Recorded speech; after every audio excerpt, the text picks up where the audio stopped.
Start. Sir, in so far as the plan is concerned, its main principles and objectives are, I believe, acceptable almost unanimously to all the sections of this House.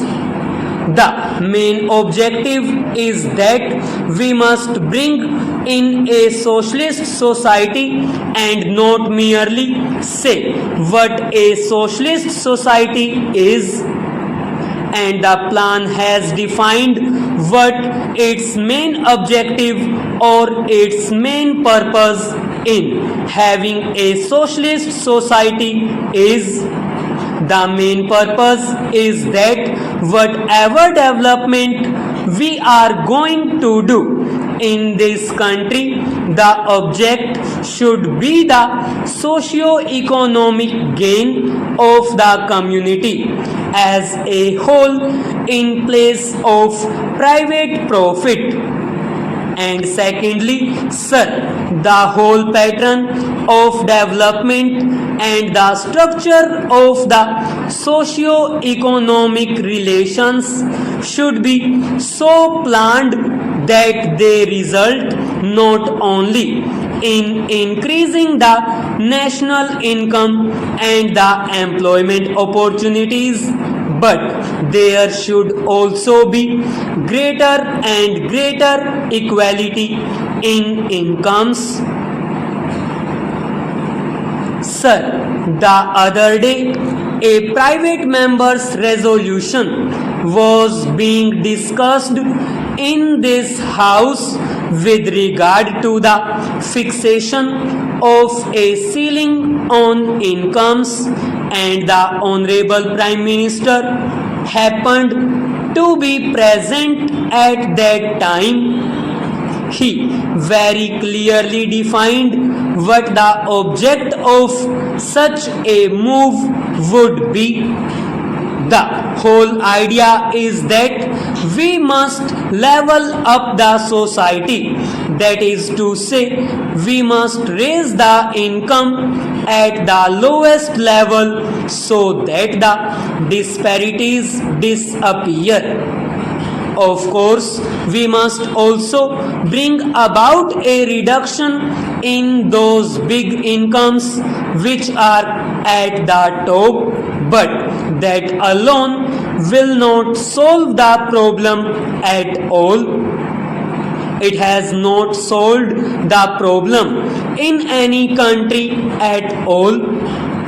The most conspicuous example in this respect is the United States of America.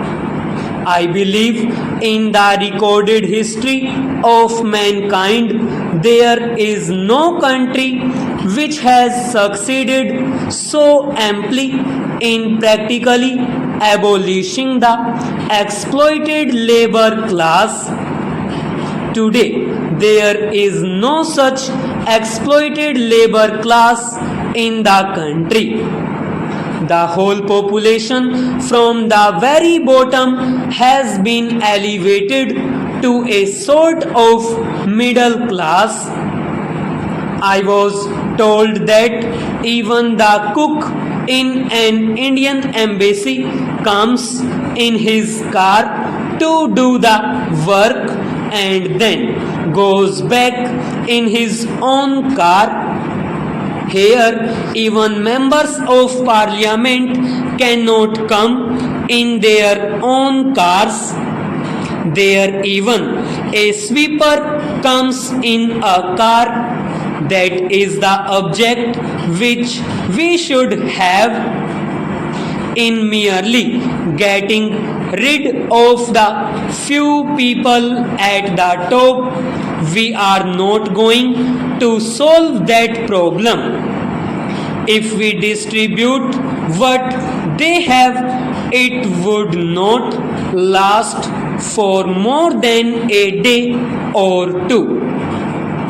In any case, it can satisfy our little anger, or if I may say so, our malice but that cannot solve the economic problem of the nation as a whole. Therefore, sir, the main purpose is that we must raise the level of income at the lowest level of the community. That is the aim of this plan. We must raise the living standards of our people and we must enlarge the opportunities of employment. We know, sir, that both in the countryside, in the rural areas, as well as in the urban areas, there is not only unemployment, but there is also underemployment on a very large scale, which is one of the main causes of our poverty. And if the plan succeeds in enlarging these opportunities of employment, it will have attained a very great object. Then, sir, another object and the principle is to promote enterprise among the different classes.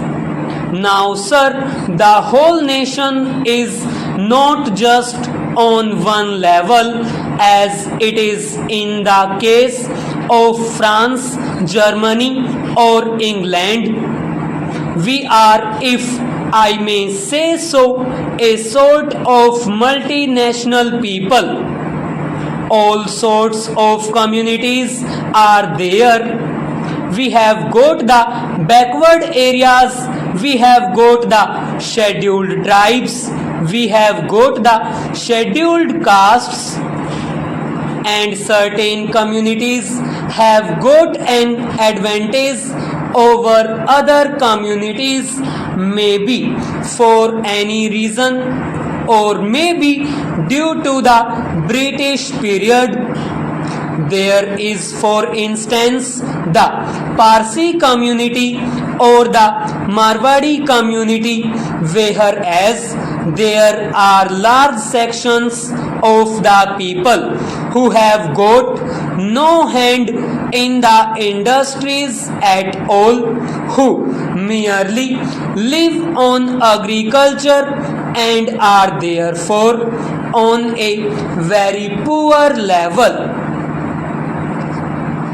Therefore, our aim is to plan investments in such a way as would lead to the promotion of industrial enterprises among the disadvantaged classes, so that every section of the community, every caste in the community may have an equal opportunity for all the good things of life, because merely calculating that our per capita income will be so much or our national income will be so much will not solve our problems.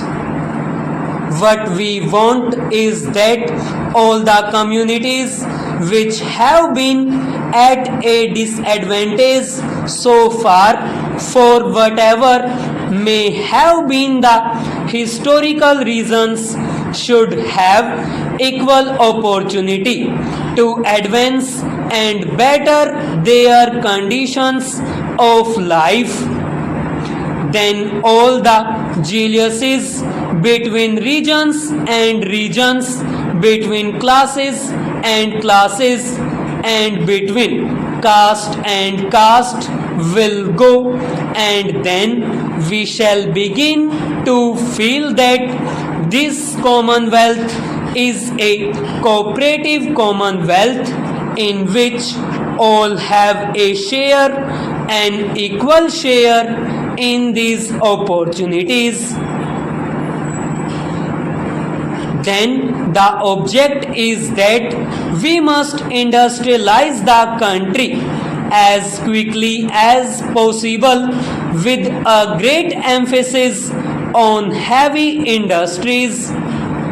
To that end, the government of India has pronounced a new industrial policy, revising the policy that had been laid down in 1948, and this new policy lays down that the public sector has to be enlarged so as to include all industries of basic and strategic importance or in the nature of public utility services. This is all very nice. They have given schedules more or less on the lines of the schedules attached to the Indian Constitution. The Prime Minister was at great pains yesterday to explain, with which all reasonably minded people will agree, that the private sector should be allowed and encouraged to play its full part so that productive machinery and production apparatus does not suffer any diminution in the volume or quantum of production.